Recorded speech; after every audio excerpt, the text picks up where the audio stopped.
And as for Europeans who are still bearing the burden of austerity, well, they're not really into expanding the union right now. The bloc's energy commissioner warns that the bailout for Greece is peanuts compared to the billions that Brussels would have to cough up to save Ukraine's ailing economy. The President of the European Commission says that the EU is not ready to integrate a country like Ukraine at this stage. And that is a sentiment that's also echoed by the Foreign Minister of Europe's powerhouse, Germany. And Brussels is facing a huge battle to keep its old members at the moment rather than welcoming new ones, as RT's Polly Boyka now explains.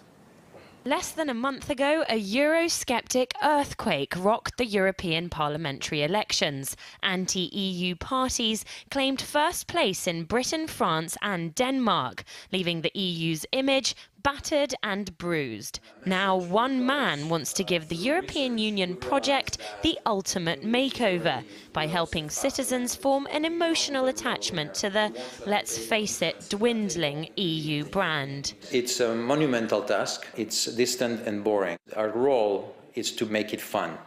So if we can make you laugh and we can turn the European Union into something you can actually talk at a dinner, then we've done our job. At Brand EU HQ, tongue-in-cheek posters talking about EU teams in the World Cup are interspersed with more serious messages about the inception of the European Union and the fall of the Berlin Wall. They'll be translated into all 24 languages of member states.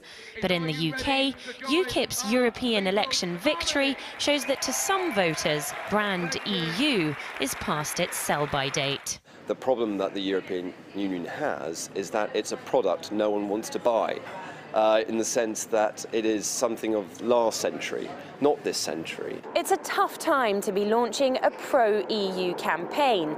The EU parliamentary vote reflected disenchantment with EU policies, such as immigration, austerity and over-regulation across member states. Here in the UK, the Prime Minister has even had to promise an in-out EU referendum by 2017 if he's re-elected.